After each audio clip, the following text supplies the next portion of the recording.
Hey, what's up, guys? This is Morgan Books here with MTG Tournament Grinder. Hey, what's up? How you doing today, Tom? I'm good. How are you, Morgan? I'm doing pretty good. I'm excited for this match. This is actually me here on the right playing 5-color humans in the top 8 of the Pat's 96-player 1K PPTQ. 96 players. I honestly couldn't believe it. So, here we go. I only had a week of testing on this deck, but it's really nice when you add Militia Bugler to the list. Yes. Looks like Alex Grossman, probably the best burn player in the Austin, Texas area, I would say. I would agree, hands down. He makes very few mistakes. Yeah. So spins a Rift Bolt here. He's been playing the deck for so long that he really knows every matchup quite well. So I've got a choice here, right? Like, I can play this Meddling Mage to try to neg the Rift Bolt. Chances are at upkeep, Alex can answer this with... It would have to be a 1-mana spell. It'd have to be a Bolt. So the bet here is that he doesn't have a Bolt. And he does. Right. It's an interesting play, though. I would not have thought to use a Meddling Mage in that way. The idea is that at upkeep, he couldn't use a Searing Blaze because he only has 1 mana. Right. So it would have to be either a Shard Volley or a Bolt to answer it. But Burn plays Bolt, it turns out. Yeah, if you're betting on them not having a Bolt, it's slim chances. So I've taken my Vial up to 2 here. I've got 3 lands, which is sort of the sweet spot. I want to be able to Vial in a 2-drop and play a 3-drop. Here comes the first Bugler. Nice. As if Humans wasn't good enough already. It got a huge boost in the form of Militia Bugler.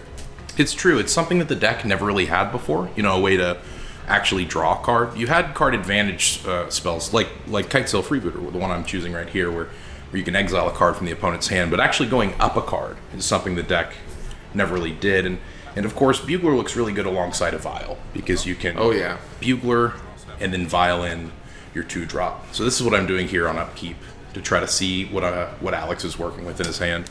Right. He gives it a good long think. There must be something pretty valuable in there. But ultimately, he decides to let you look. So it looks like a handful of Lava Spikes. Lava Spikes and a Bolt. And also a Bolt. Taking the Bolt, and then, of course, the plan here is just to fade targeted removal. I don't think I see a Searing Blaze in hand, but I do think I see a Rift Bolt in hand. So, Rift Bolt could be a problem. And you're off to a good start. Let's see. Because you have the Unclaimed Territory, if you have a Mantis Rider, I think that would be a really strong play coming down. Yeah, and I get to tick up to 3 on Vial next turn too, which is really the sweet spot. It used to be that Humans was not great with a Vial on 3, because all you could really do was Mantis Rider or Reflector Mage. Right. But now that you have Bugler in the list, my list plays the full 4 Buglers. Nice. Vial on 3 is actually a lot better than it used to be. Here I'm going to opt to keep my Vial on 2, probably because the texture of my hand is a number of 2-drops. And I think I saw another Aether Vial in your hand as well. Yeah. Multiples of Aether Vial are sometimes good in mid-range matchups. Against Burn, they feel kind of bad. It really does feel bad to not add to the board as much as you can against Burn, because really the goal against Burn, right, is to tax their hand by playing things that they have to answer. Right. Get things on the battlefield like Militia Bugler that can do a really great job at blocking a Goblin Guide or a Monastery Swiftspear, and hope that that when they're in top deck mode, they're just hitting lands or direct damage, things like Boros Charm. You want to be able to take lightning bolts away from your face, have them directed towards your creatures. So by not drawing threatening creatures and not absorbing bolts with your creature base, he's just going to kill you that much faster. Exactly, and Kitesail Freebooter is sort of showing its weakness in this matchup. Freebooter's great against decks that run like 4 copies of like Path, right? Right. But against decks that run like some number of Searing Blaze, 4 copies of Bolt, like 16 different spells that could hit Shard it. Volley. I know he runs the spicy 1-up Shard Volley. Right. It usually just becomes a creature that I play.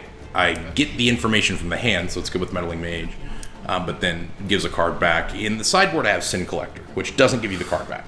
That's a really good sideboard card for this matchup. It's an upgrade from Freebooter. Yeah, whenever I play against Burn, it's like, okay, this is a race. And I feel like you must have a very good hand to outrace Burn, whereas Burn only needs its everyday run-of-the-mill hand to race you. Exactly. That's what Burn does all day, every day. Burn is the race. It's the horse that's always in front. Yeah. And it really demands a lot of you from as in drawing the right cards and making the right plays. So normally a burn player might represent some spells here, but he knows that I've seen the lava spikes with the freebooter. Right. So he's eager to just get them out of hand, and now he can still represent a bolt or a shard volley. I mean, this game could go either way. He's one top deck away, I think, and he needs the mana to cast his spells. My vials are super online here, and really what I need is like a Phantasmal Image or another Bugler or a Mantis Rider. Obviously, I don't have a Mantis Rider or anything else to get value with Champion of the Parish. I think I'm sitting on at least one land in hand. Bolt. Now, is that at face?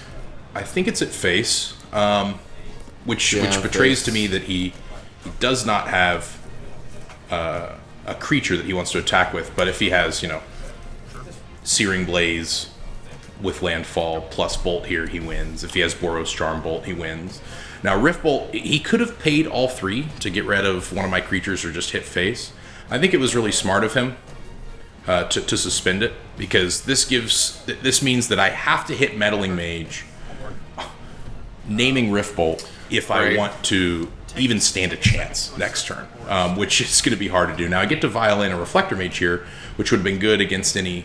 like, if he had bolted my 2-3, for instance, and then played a creature, Reflector Mage Violin would have been hot there, but that's not what he had. He's playing it safe, he knows he's in the lead, and so he's taking a more cautious line. Really good burn players might, this is what makes burn such a hard deck to beat in the hands of... Because it's a control deck, almost, in this way. Exactly. They can just sit on their cards in hand. Like, I think that's another good reason to have suspended it instead of casting it, because whatever's in his hand, I think it's probably an instant speed burn spell, and he wants to leave up that option. So the thing that he loses here too is Thalia's Lieutenant. If Thalia's Lieutenant comes in, all of a sudden I'm swinging for 9 and he's dead. Yeah. I don't have one, and so Rift Bolt takes me to 2. He's now got 2 cards, Boros Charm, and of course Ziggurat is the last card in hand. So there, what I needed was Phantasmal Image on Bugler. Yep. See, that's the resiliency of this deck. If I image my Bugler, I can find something, and then I still have Vial on 3, Vial on 2. All right. Well, game 1 didn't quite go as expected for the humans player. For yourself, Morgan. Indeed. Why don't you tell me how you think that went? Yeah. It didn't go too well. To be honest, it did what the deck was supposed to do up until the end. I just needed to find either a copy of Thalia's Lieutenant or Phantasmal Image, and didn't get there. The burn player did what they were supposed to do, and that's about what you expect in game 1. If you stumble, burn punishes. Yeah, and honestly, it looked like he probably kept a risky one-lander, and then it paid off, because he just had all the answers consistently throughout the game. Did he keep a one-lander? I think that might be true. It certainly appeared that way. He had that many burn spells. So as far as the sideboarding goes, what do you think is a good plan for humans versus burn? So I didn't test a lot against this matchup, but there are pieces in the sideboard that help a lot.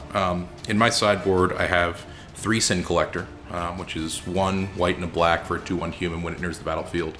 Look at target opponent's hand, exile an instant or sorcery card from it. Right. And if it dies, that instant or sorcery doesn't come back. It just straight takes it away from you. It's not like an O-ring underneath it. It is just discarded. It's just gone forever. Gotcha. So those are better than Freebooter in this situation, but Freebooter is still good because I want information in hand. And then the absolute all-star in the sideboard for this matchup is Auric Champion. White for a 1/1 human. It has protection from red, protection from black, and it says whenever a creature enters the battlefield, gain 1 life. Oh my goodness. So it's life gain, it can't be removed by anything, and it's just a great target for Phantasmal Image. And you're like militia bugling and aether vialing and having a lot of creatures enter the battlefield, and ideally. Exactly. So what I take out, and I could have messed up, I think I messed up a little bit here. I think if I had tested the matchup a little bit more, I would have had a better plan. But what I end up taking out is I take out 2 Meddling Mage, because the styles of removal are so varied in the deck that sometimes Meddling Mage can just be ineffectual. Right. And I'm on the play, so I want sort of an aggressive draw. I take out 1 Reflector Mage, leaving me with 2 in the main board. And that's basically just because if you Reflector Mage, a Goblin Guide, a Grim Lavamancer, or a Monastery Swiftspear, you're not really buying yourself that much tempo since they're all such efficient and fast creatures. Right, and 2 of them have haste. Exactly. And then I think where I messed up is I took out 2 Phantasmal Image, thinking that because of the removal, the sacrifice clause would be a downside. I see. I mean, that makes sense. I can see why you would think that.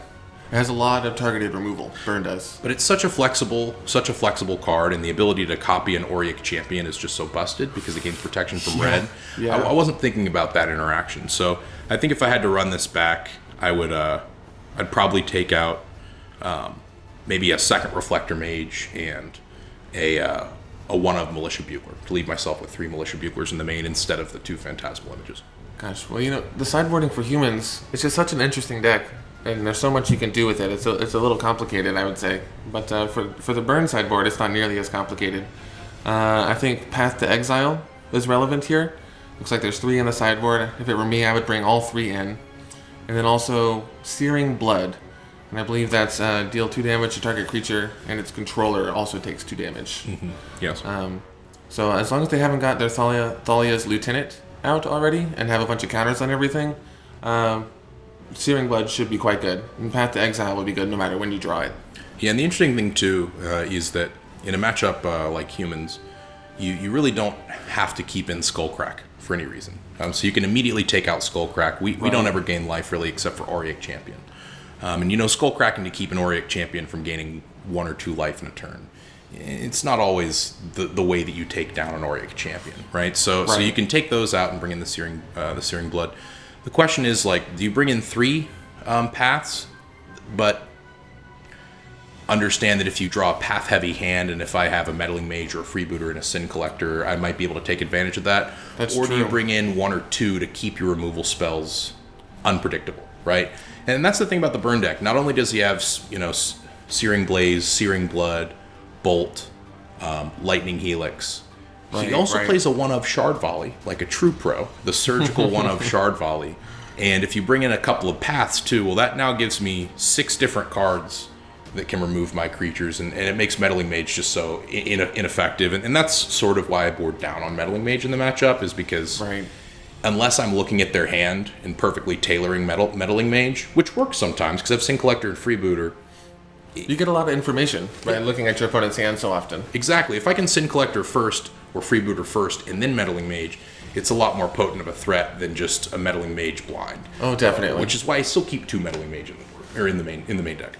All right, well, let's go ahead and get back into game 2 and see what happens. Let's see if I can take it down in 2 and 3.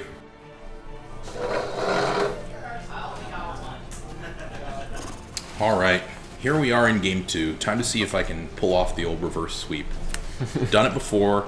It is tough, but... And you're on the play. That's where you want to be. It is. A very draw-dependent matchup. Rather, that's not where you want Burn to be. The fact that Burn is not on the play is very relevant.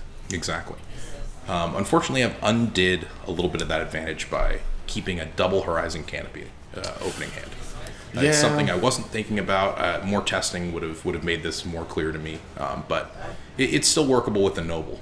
Right. I mean, having the Noble in hand, I'm not sure if I would have mulliganed either.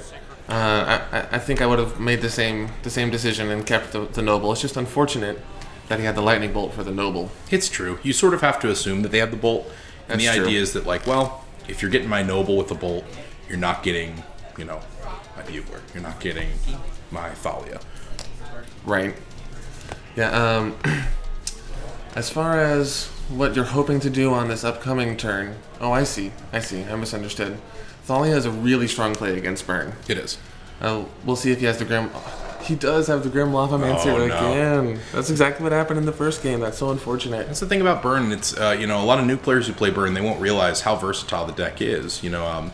It kind of like humans, where humans can have these controlling Taxes-style draws with hand disruption, or we can have these super aggressive turn 1 Aether Vial 1-drop Thalia's Lieutenant Mantis Rider hands.